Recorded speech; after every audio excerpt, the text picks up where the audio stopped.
The date is March 24. This is the news on PBCJ. I am Simone Absalom.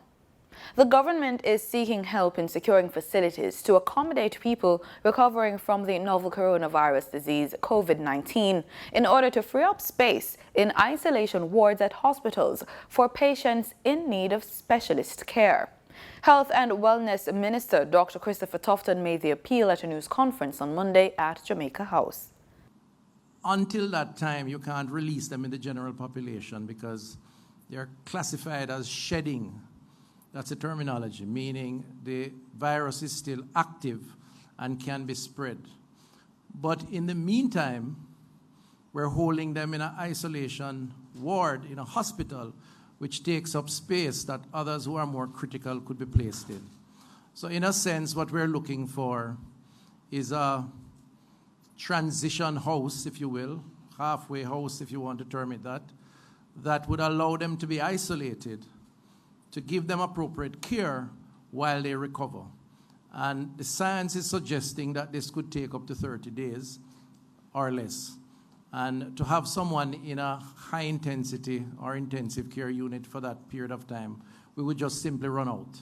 So we really do need these facilities to give support for those who are transitioning from overcoming the worst to getting back to full normality. 200 rooms are needed in the Southeast Regional Health Authority, which comprises Kingston and St. Andrew, St. Catherine and St. Thomas. 200 in the Southern Region, which encompasses Manchester, Clarendon and St. Elizabeth, and 100 in the Western Region, which comprises Westmoreland, Hanover, St. James and Trelawney, and 100 in the Northeast Regional Health Authority, which includes St. Anne, St. Mary and Portland. Dr. Tufton also appealed to private doctors to avoid or be disencouraged from shutting down their operations. He said information coming from the health authority suggests that private practitioners are closing shop, either because they feel they're not fully equipped to carry out their duties or they have other concerns. As of Wednesday, March 25, citizens aged 75 and over are prohibited from leaving their homes for 14 days, subject to exemptions. Prime Minister Andrew Holness says it will be fully explained when the measure is drafted. This is not a sentence at home. And, I have persons who are family members, like everyone else. And this is not isolating them, locking them off. This is a little bit of social distancing, but it is not social isolation. All right? Still call them on the phone, go and look for them, carry food, make sure they're all right, keep engaging them. But remember that if you are young and healthy and you get the disease, the probability of you recovering is far greater than the probability of your grandparent or even your parent. And you may not even show symptoms. You may have a slight cold, as I say, and you recover, but you are transmitting. You are still carrying the disease, and you go and you hug up grandma, and poor grandma gets sick, and it was all because of you. So I'm urging all Jamaicans to observe this. I am not making it a recommendation. This is not no moral suasion, even though I've just done a little bit of moral suasion. We have placed it in the order covered by the Disaster Management Act. All public sector workers, 65 years and older, are to work from home, subject to specified exemptions. The government has introduced the additional restrictive safety measures for the country as the number of confirmed COVID-19 cases jumped by 2 and with the onset of community spread.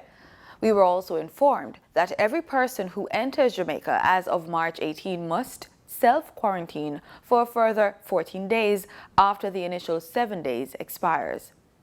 And that is a critical one because there are many persons coming into Jamaica. Some of them don't know that they have the virus. Some of them are moving around. And what we have detected is that there is a significant number who do not want to follow the quarantine rules. And they put the entire population at jeopardy. I saw a video being circulated of people coming off the aircraft and everybody's running to hug up everybody. And my heart leaped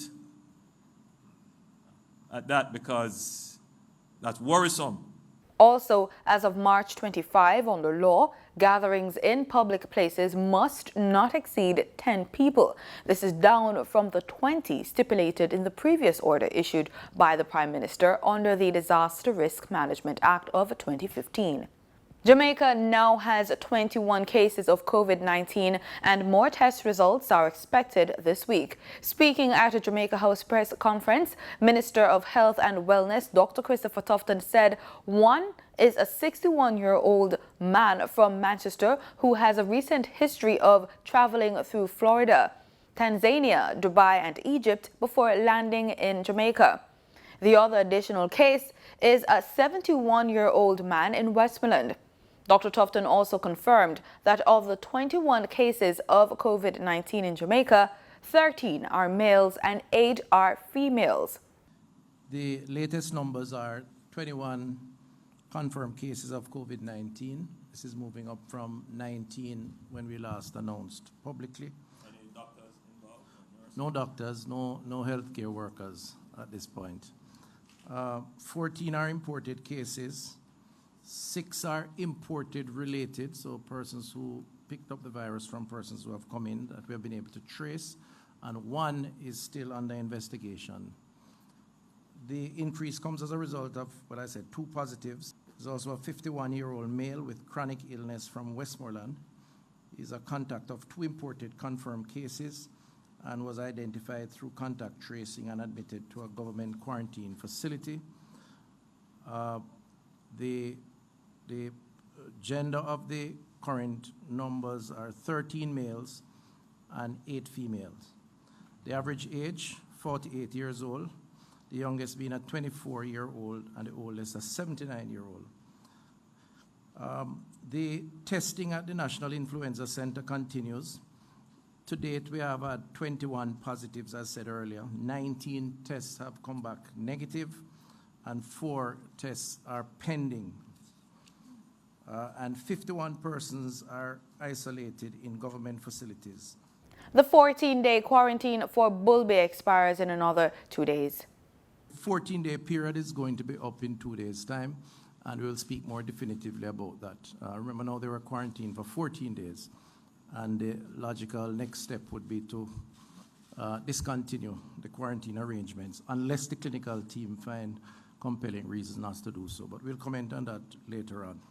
All schools in the country will remain closed until the end of the Easter holidays, which is expected to be on April 20. Speaking at the recent COVID update press briefing, Prime Minister Andrew Holness said when the present order for the closure of schools expires on Friday next, that's March 27, it will be extended to the end of the Easter holidays.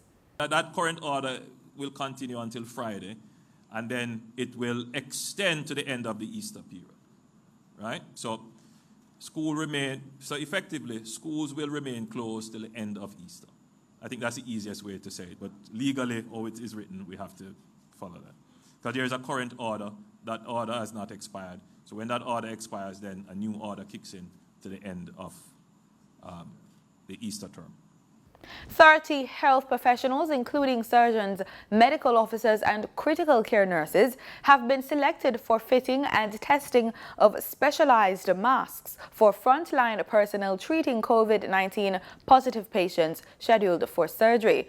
Personnel were notified by letter from the Ministry of Health and Wellness. The letter stated that of the 30 persons, 16 of these will be from the Kingston Public Hospital.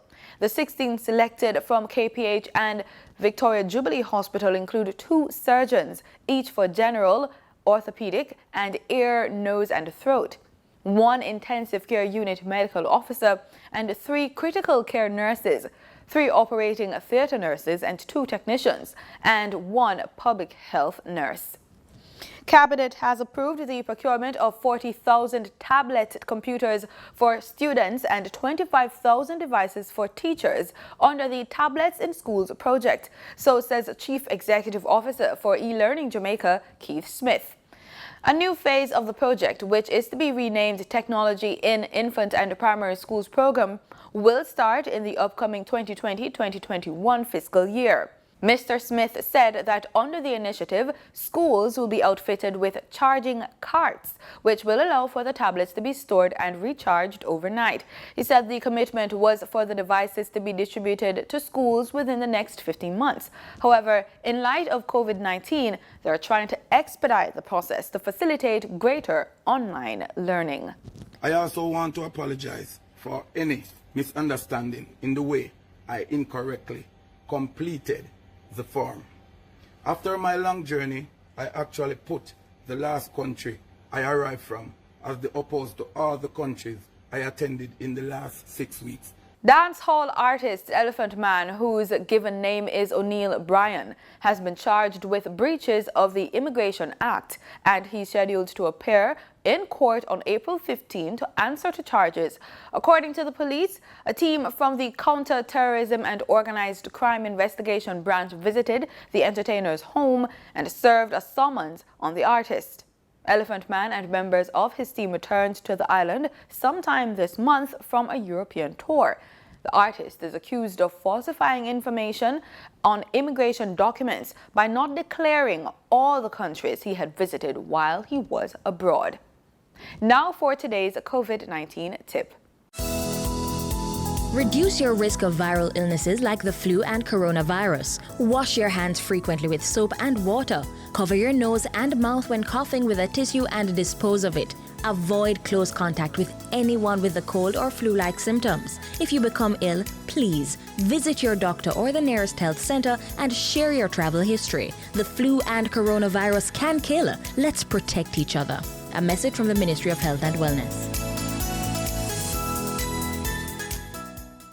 The US dollar on Monday, March 23, ended trading at $136.23, down by 28 cents, according to the Bank of Jamaica's daily exchange trading summary. The Canadian dollar is being traded at $95.04, up from $94.69, while the British pound sterling is being traded at $157.44, down from $161.36.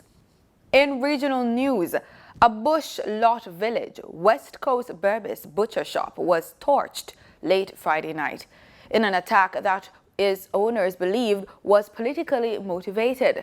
The destruction of the shop, which was owned by APNU and AFC coalition supporters Jamal and Lachman Aziz, prompted President David Granger to voice his concern Monday about civil violence in Region 5 and condemned acts of hostility against innocent citizens.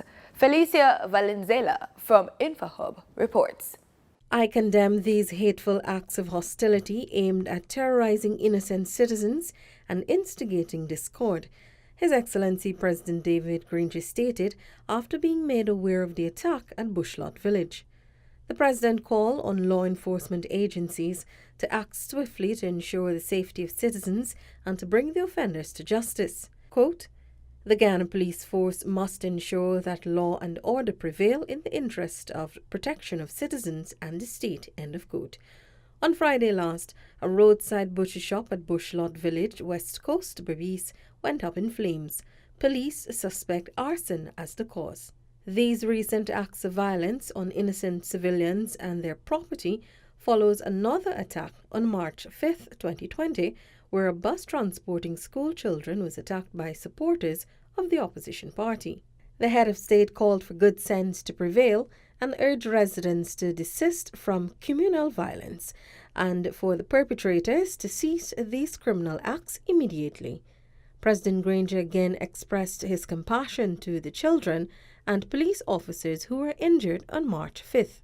Quote, "I extend my sympathy to the children and police officers who've been injured and to the family which lost its property in the apparent arson at Bushlot Village. I condemn the violence and criminal acts that have occurred since the 2nd of March 2020, end of quote. The head of state urges Guyanese to respect the rule of law and to be patient as the country awaits the ruling of the Supreme Court and the finalization of the electoral process by the Guyana Elections Commission. Felicia Valenzuela, InfoHub. Still in Guyana, the judicial hearing into the injunction against the Guyana Elections Commission GCOM continues on Tuesday.